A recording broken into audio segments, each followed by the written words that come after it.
या देवी सर्वभूतेषु मां शक्तिरूपेण संस्थिता। नमस्तस्यै नमस्तस्यै नमस्तस्यै नमो नमः। नवरात्र की आप सभी को ढेरों शुभकामनाएं। 91.2 एफएम हेलो बनारस से मैं हूं आपकी अपनी आरजे अमीशा और हमारे नवरात्रि स्पेशल शक्ति वाणी में आज हम एक बहुत स्पेशल गेस्ट से बात करेंगे जो नारी है, शक्ति का स्वरूप है, एक टीचर है और एक बहुत अच्छी इंसान भी है। तो चलिए उन्हीं से जानते हैं कि वो क्यों खास है। मैम। हेलो। सभी बनारस के सभी काशी वासियों को मेरा प्रणाम। हर हर महादेव। और मैम एक प्रोफेसर हैं जिन्होंने पत्रकारिता के कई सारे छात्रों को ट्रेन किया है, उन्हें बहुत सारे लेसन्स पढ़ाए हैं जो उनके लिए प्रोफेशनली के साथ साथ पर्सनली भी बहुत काम आए हैं। तो मैम हम आपसे जानना चाहेंगे कि आपका कैसा एक्सपीरियंस रहा है पत्रकारिता फील्ड में, और आप मीडिया लॉ की भी टीचर हैं और अभी आप बहुत सारे बच्चों को पढ़ा रही हैं, उनके फ्यूचर के लिए उनकी काउंसलिंग भी करती हैं। तो मैम थोड़ा सा इंसाइट हमारे बताइए ऑडियंस को कि कैसी आपकी जर्नी रही और क्या क्या चैलेंजेस आपने फेस किए इस फील्ड में। ओके। पहले तो मैं बता दूं, मेरा नाम अर्चना सिंह है और वर्तमान में मैं महात्मा गांधी काशी विद्यापीठ में पत्रकारिता एवं जनसंचार विभाग में मीडिया लॉ का पेपर पढ़ाती हूँ। एज अ मतलब टीचर ही कह लीजिए। एज अ टीचर मैंने बहुत सारे बच्चों को पढ़ाया और आज जब मैं उन बच्चों को देखती हूँ कि सब बहुत अच्छे अच्छे न्यूज़ फर्म में अच्छी अच्छी पोजीशन पे है, तो उनको देख के मुझे बहुत प्राउड फील होता है कि अरे ये वही बच्चे जिनको कभी हमने पढ़ाया और आज मतलब वो कामयाब होते हैं तो हमें लगता है हम कामयाब हुए। ये जर्नी मतलब टफ भी थी, बहुत अच्छी थी, क्योंकि पत्रकारिता से पहले मतलब पढ़ाने से पहले मैंने एक मीडिया फर्म में एज अ ब्रांडिंग में काम भी किया था। काफ़ी अच्छा एक्सपीरियंस था मेरा। तो वो सारे एक्सपीरियंस और टीचिंग एक्सपीरियंस मैंने हमेशा उन बच्चों के साथ शेयर किए जिसका उन्हें बेनिफिट मिला। तो हम सबसे पहला हमारा जो सवाल है वो ये है कि आपने मीडिया फील्ड से टीचिंग को एज अ प्रोफेशन चूज किया।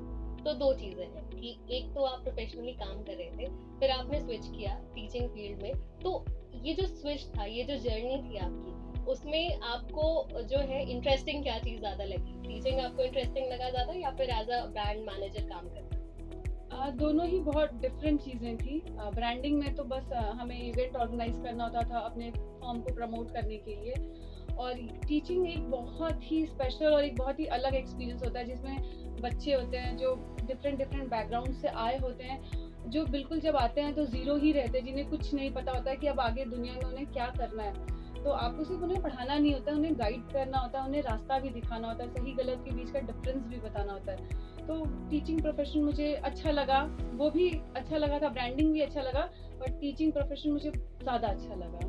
और मैम कहते हैं कि जैसे अगर एक प्रोफेसर या फिर एक टीचर, स्कूल टीचर हो प्राइमरी का, या जो भी लोग टीचिंग फील्ड से जुड़े हुए हैं, अगर वो किसी को गलत सीख देते हैं तो वो उस स्टूडेंट के साथ साथ वो उसकी पूरी जनरेशन को हैम्पर करती है। तो टीचिंग तो एक बहुत बड़ी रिस्पॉन्सिबिलिटी है ही, और साथ ही हम मीडिया फील्ड की अगर बात करें तो मीडिया में जो है आपका जो प्रैक्टिकल स्किल्स है वो बहुत मायने रखते हैं। तो थ्योरी के साथ प्रैक्टिकल को मैनेज करना। तो मैम आपसे मेरा जो बेसिक सवाल वो ये है कि किस हिसाब से एक अप्रोच होना चाहिए टीचर्स का मीडिया फील्ड से रिलेटेड? ये कि जो भी टीचर्स हैं तो उनको मतलब हमें तो सिर्फ पढ़ाना नहीं है, हम एक ऐसे एक पीढ़ी को तैयार कर रहे होते हैं जिनको आगे ये बताना है कि देश में क्या सही चल रहा है, क्या गलत चल रहा है। तो ये एक बहुत बड़ी जिम्मेदारी होती है उन बच्चों के ऊपर भी और हमारे ऊपर भी कि हम उनको ये बताएं कि सही गलत क्या है और तुम्हें किसके साथ चलना है।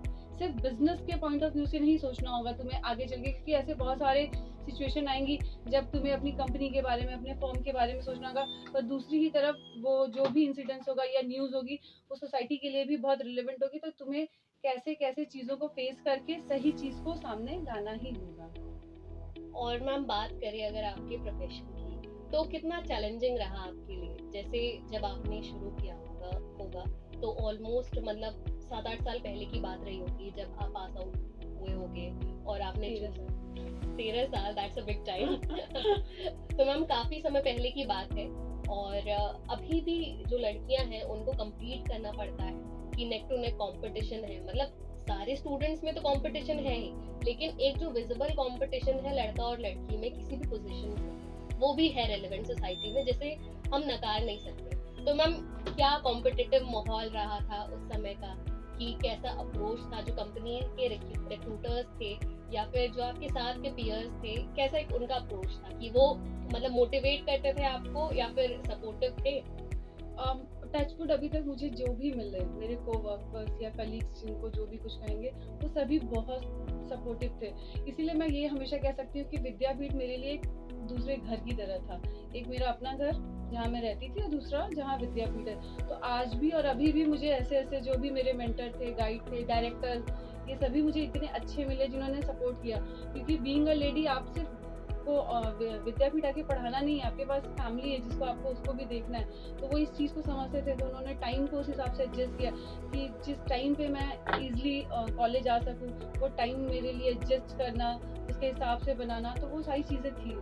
मतलब अगर आपको अच्छे कोवर्कर्स मिल जाते हैं तो आप किसी भी फील्ड में बड़ा इजीली काम कर लेते हैं। तो वो चीज़ फ्लेक्सिबिलिटी हो जाती है। क्योंकि वो समझते हैं कि अच्छा आपको घर भी चलाना है, ये भी करना है, तो वो टाइम मैनेजमेंट बहुत इजीली उनकी वजह से पॉसिबल हो पाया आज तक। एंड आई थिंक घर चलाना लेडीज की और घर के जो दूसरे मेंबर्स हैं उनकी रिस्पॉन्सिबिलिटी जॉइंटली है, लेकिन एक जो लेडीज जिस तरीके से काम करती हैं उनका जो एक नेचर होता है नर्चरिंग और केयर वाला, और एक परफेक्शन के साथ हर चीज को करना, तो कहीं ना कहीं वो एक अलग ही उसका एसेंस होता है काम का। इसमें कोई दो राय नहीं, स्पेशली अब आपका जब बेबी छोटा हो, जिसे आपको घर पे छोड़ के आना हो, तो फैमिली का सपोर्ट तो चाहिए ही, मगर साथ में जहाँ आप काम कर रहे हो उनका भी सपोर्ट चाहिए होता है। क्योंकि वो समझते हैं अच्छा ठीक है ये प्रॉब्लम है, अच्छा तुम जाओ, अच्छा ये प्रॉब्लम है तो तुम इससे इस बीच में ही आओ, फटाफट क्लास लो और जाओ। तो चीज़ें उन्होंने भी मैनेज की, फैमिली ने भी सपोर्ट किया। एंड आई थिंक लेडीज के साथ जो स्टूडेंट्स भी हैं, मतलब जो मेल्स भी हैं, उनको भी आज का क्योंकि दौर इतना कॉम्पिटिटिव है कि बच्चे जो है वो पढ़ाई भी कर रहे हैं, साथ में जॉब भी कर रहे हैं, और कई सारी चीजें हैं जो उनको ट्राई आउट कर रहे हैं। आजकल तो कंटेंट क्रिएशन भी एक बहुत बड़ा फील्ड इमर्ज हो रहा है, जिसके लिए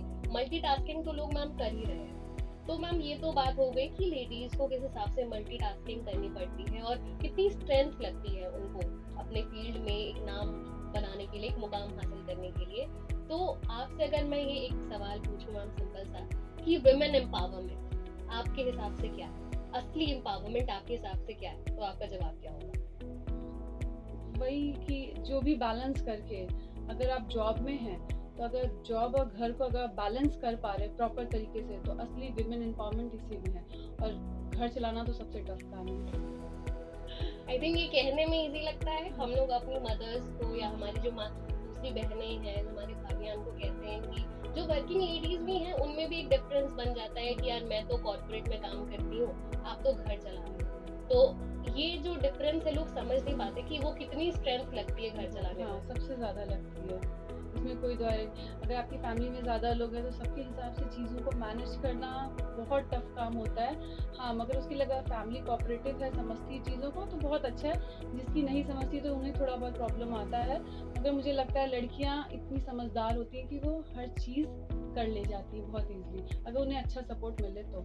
और मैम जैसे हमारा ये जो प्रोग्राम है उसका थीम भी है शक्ति की वाणी, यानी शक्ति वाणी। तो आपकी वाणी में हम एक मैसेज जो हमारी ऑडियंस है, जो यही कहना चाहूंगी कि अपने टैलेंट को, चाहे वो मेल हो या फीमेल, स्पेशली फीमेल, आप कभी भी वेस्ट नहीं करो। आपकी पढ़ाई लिखाई बहुत आपने मेहनत से की है, क्योंकि आपने घर पे मम्मी को भी सपोर्ट किया है, बाहर आके फिर क्लासेस भी की हैं, तो उस पढ़ाई को कभी भी वेस्ट मत करना, कुछ ना कुछ जरूर बनना, और आप बन सकते हो। Thank you very much ma'am. तो ये थी डॉक्टर अर्चना, और इन्हें बहुत सारी इंसाइटफुल बातचीत जानी, इनकी लाइफ के एक्सपीरियंसेस जाने, एंड आई होप कि हेलो बनारस की ये शक्ति वाणी आपको बहुत पसंद आई हो। ऐसे ही ढेर सारी कॉन्वर्सेशंस के साथ हम मिलेंगे आपसे जल्द ही, पर तब तक के लिए stay tuned with 91.2 FM hello Banaras. ये है पक्का बनारसी। 91.2 FM हेलो बनारस, पक्का बनारसी।